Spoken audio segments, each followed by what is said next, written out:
अस्सलाम वालेकुम स्टूडेंट्स। जी स्टूडेंट्स, तो आज हम जो टॉपिक डिस्कस करेंगे वो है screw gauge. Actually screw gauge क्या है? जी स्टूडेंट्स, तो इस टॉपिक में हम इन क्वेश्चंस को डिस्कस करेंगे कि स्क्रू गेज क्या है, जो स्क्रू गेज के पार्ट्स होते हैं उनके नाम क्या होंगे, इंडेक्स लाइन क्या है, पिच ऑफ स्क्रू गेज क्या है। जी question number 1, what is screw gauge? A screw gauge is an instrument that is used to measure small lengths with accuracy greater than vernier caliper.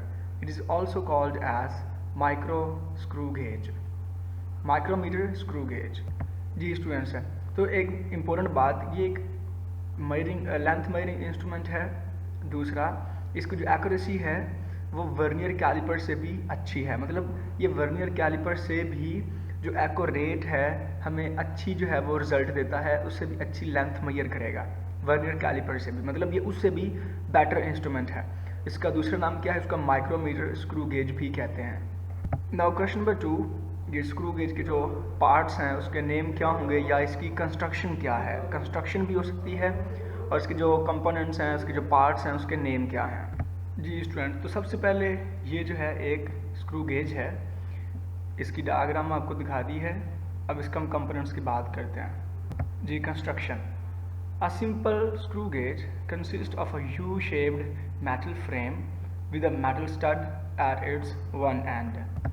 Ji students, आप देख सकते हैं कि screw gauge का एक जो है, ये देखिए आपको यू शेप्ड एक मेटल फ्रेम नज़र आ रहा है। तो सबसे पहले आपने क्या कहा कि ये एक यू शेप्ड इसका मेटल फ्रेम होता है। दूसरा, इसके एक एंड पे ये जो उसका स्क्रू गेज का एंड है उस पर एक मेटल का स्टड लगा होता है। देखिए तीसरा, देखें ये क्या है, ये एक मेटल स्टड है और एक यू शेप्ड उसका मेटल फ्रेम है। सेकंड बेटा, इसके ऊपर इसके ना एक हॉलो सिलेंडर होता है जिसको हम स्लीव भी कहते हैं, ठीक है। उस सिलेंडर के ऊपर क्या होता है, हैज़ अ मिलीमीटर स्केल। उसके ऊपर जो है क्या होता है, मिलीमीटर में स्केल होता है और वो सिलेंडर का नाम क्या है, स्लीव कहते हैं उसको। जी स्टूडेंट्स, यहाँ देखिए इस पिक्चर में आपको ये जो है एक जो है सिलेंडर सा नज़र आ रहा है, ठीक है। इस सिलेंडर को हम क्या कहते हैं, स्लीव कहते हैं। जी तो देखें ये जो एक सिलेंडर सा नज़र आ रहा है इसके ऊपर, इसको हम क्या कहते हैं, स्लीव कहते हैं। और इसके ऊपर आपको ये रीडिंग्स नज़र आ रही होंगी 0, 1, 2, 3, 4 और 5, ठीक है। ये जो रीडिंग इसके ऊपर स्केल है ये मिलीमीटर स्केल है, ठीक है। इस स्केल को, इस सिलेंडर को हम कहते हैं स्लीव और इस ये जो स्केल है इसको हम कहते हैं मेन स्केल। इसका ये मेन स्केल है जो स्लीव के ऊपर होगा। A hollow cylinder sleeve has a millimeter scale over it along a line called index line parallel to its axis. The hollow cylinder acts as a nut। इस cylinder को हम as a नट भी कहते हैं, ये एज अ नट बिहेव करता है। दूसरा, इसके ऊपर जो लाइन है उसको हम कहते हैं इंडेक्स लाइन, जो कि इसके एक्सिस के पैरेलल है।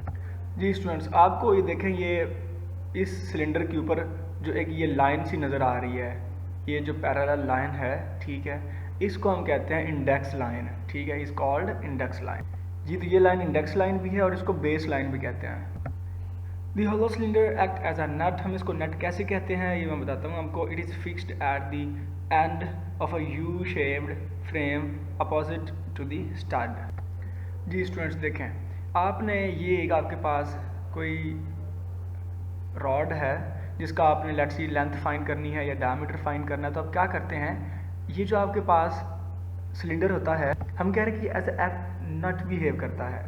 अब क्या करें, आप स्टड और इसके दरमियान आप जो है, जो ये स्पिंडल है, ठीक है, ये बेटा स्टड होता है, इसको हम स्पिंडल कहते हैं। तो आप इसके ना दरमियान इसको रख के क्या करते हैं, टाइट करें, ठीक है। तो क्या होगा, एज ए नट बिहेव करेगा और ये इसको देखिए इन्होंने इसको बिल्कुल जकड़ा हुआ है, फिक्स कर देता है इसको। जी स्टूडेंट्स देखें, इसका ये एक जो है सर्कुलर टाइप, ये क्या है, ये इसका एक थिम्बल है। इसको जब आप रोटेट करते हैं तो देखें रोटेट करने से क्या होगा, ये जो इसका स्पिंडल है, ये जो आपको एक रॉड से नज़र आ रहा है इसको हम स्पिंडल कहते हैं। इस थिम्बल के रोटेट करने से ये जो थिम्बल है ये आगे को मूव करता है, ठीक है। तो ये आप दरमियान में जो स्टड और स्पिंडल के दरमियान कोई चीज़ रखेंगे जिसको आपने जिसकी आपने लेंथ मेजर करनी है या आपने डायमीटर मेजर करना है, तो क्या होगा, ये दरमियान में टाइट हो जाएगा, दरमियान में फिक्स हो जाएगा जब आप स्पिंडल को रोटेट करेंगे, ठीक है। A thimble has a threaded spindle in it. मैं पहले आपको बता चुका हूँ, थिम्बल जो है उसका जो कनेक्शन है वो किसके साथ होता है, स्पिंडल के साथ है। आप थिम्बल को रोटेट करेंगे तो स्पिंडल क्या करेगा, मूव करेगा। इट मीन इन दोनों का आपस में कनेक्शन है। As the thimble complete one rotation, जब आप इस थिम्बल को एक पूरा चक्कर देंगे, एक कंप्लीट इसको चक्कर देके घुमाएंगे, this spindle moves 1 millimetre along the index line. जी स्टूडेंट्स देखें, इस थिम्बल को जब एक पूरा चक्कर देंगे, कंप्लीट रोटेट करेंगे, तो क्या होगा, ये जो स्पिंडल है ये 1 मिलीमीटर आगे मूव करेगा अलॉन्ग इंडेक्स लाइन। देखें ये इंडेक्स लाइन है 0, ये जो लाइन नज़र आ रही है आपको, इस इंडेक्स लाइन के जो है अलॉन्ग जो है 1 मिलीमीटर आगे मूव करेगा। It is the distance between the two consecutive threads on the spindle is 1 millimetre. जी स्टूडेंट्स, आप सिंपल अदर वर्ड्स में ये कह सकते हैं कि ये जो आपके पास स्केल नज़र आ रहा है ना, ये 0 और जो 1 है, दो जो कंसेक्टिव लाइंस हैं, ठीक है, 0 और उससे जो अगली है 1, इनके ये जो इन दोनों के दरमियान जो डिस्टेंस है 1 मिलीमीटर है।